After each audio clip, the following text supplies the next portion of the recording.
Peace and love. It's the International Banking Coach once again. All right, and this is part 2 to the first video on the mortgage. All right, now a lot of y'all might be thinking I'm playing, but look, I'm gonna show you better than I could tell you. Okay, you are a third-party beneficiary in your mortgage contract. All right, your property also was already placed in a trust. So you can't be out here listening to people talking about putting your property in a trust. You can't put something in a trust that's already in a trust and no longer belong to you at the moment. You see what I'm telling you? Because you granted that power to somebody else. However, let me tell you once again, because I said it the first time, that you got an investment contract. You do not have a mortgage, all right? You must be reporting your mortgage every year for the next 30 years as income when you file your taxes, okay? Now, let's go look at this Alabama ruling to back up what I'm saying about you being a beneficiary, okay? And you do the math, all right? Look, this is an Alabama case, okay? Look what it says. Ordered, a judge, and decreed, right? Following hearing and review of all submission from the parties, the court has come to 2 conclusions necessary for the disposition of this case. First, the court is surprised to the point of astonishment that the defendant Trust LaSalle, that's how you say it, Bank National Association did not comply with the term of its own pooling and servicing agreement, right? And further did not comply with New York law in attempting to obtain assignment of plaintiff Horace notes and mortgage, all right?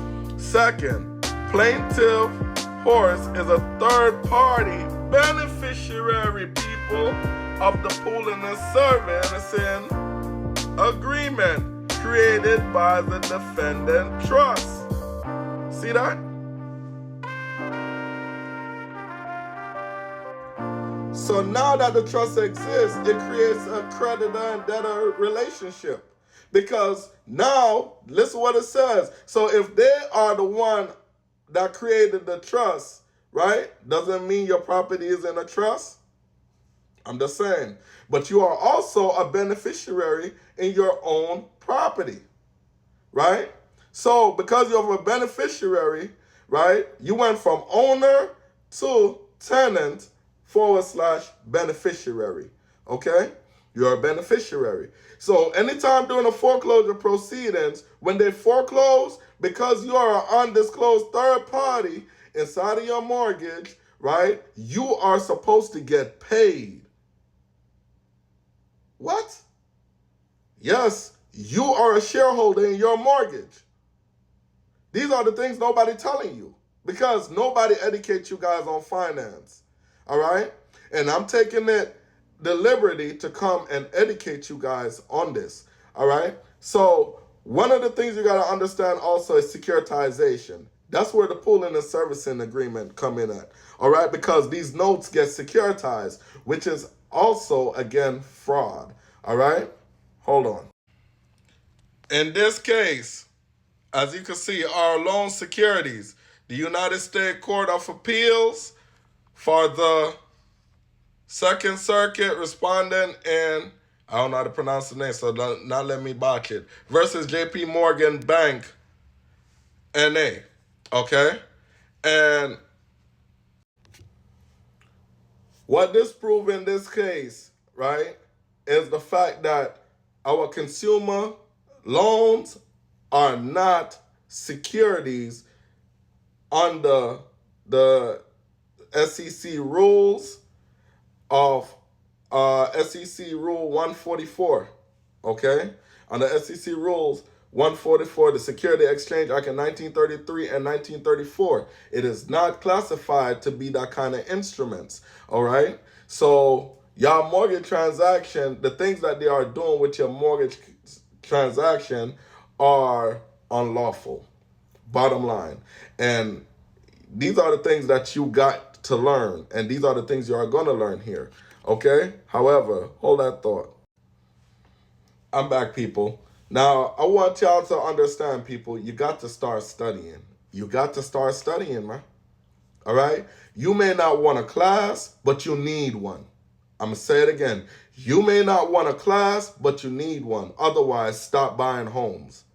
Stop buying homes. All right? Because if you're going to get yourself screwed out of your money, all right, then go donate it to somebody on the street that's homeless, that needs some shelter, that need something, all right, rather than give it to somebody to go get a bigger apartment, all right?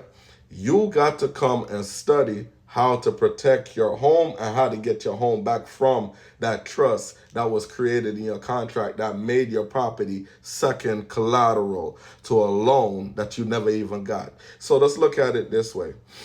You transfer your property for $10 that you never got. You paying back on a $10 loan that you never received, right?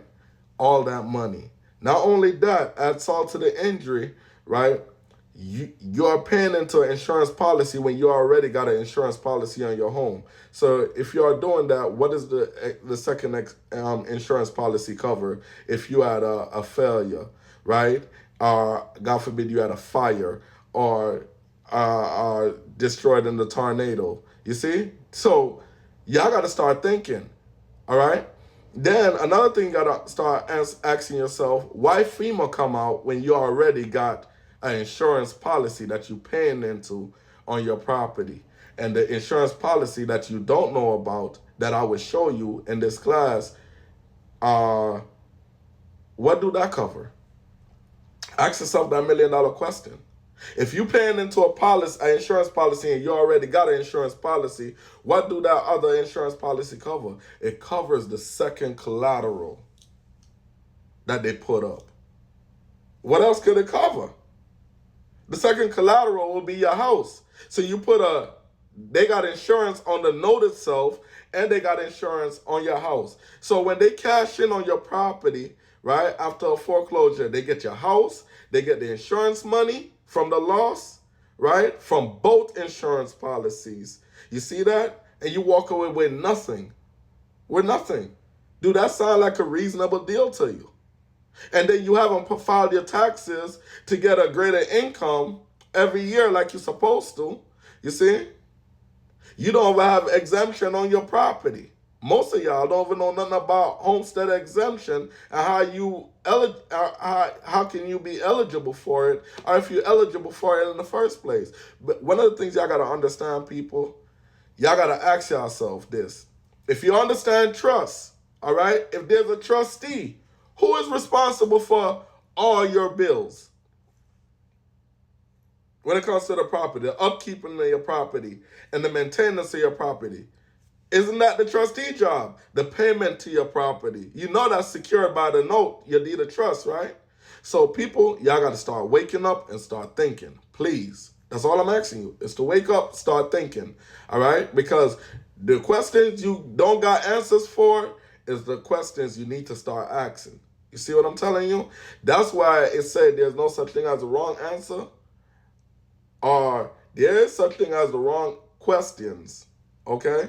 It's never a wrong answer to a degree unless somebody is qualifying to you. Let people start qualifying to you rather than just tell you whatever they feel like telling you. All right? And it sounds good because you don't know it. All right? I'm coming here to inform you. So I hope I see you guys in this class come Thursday and Friday.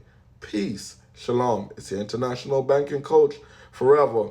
Also, before I leave, go to Madison Richard 8701 on YouTube. Like and subscribe and watch my video. Watch my videos. Peace.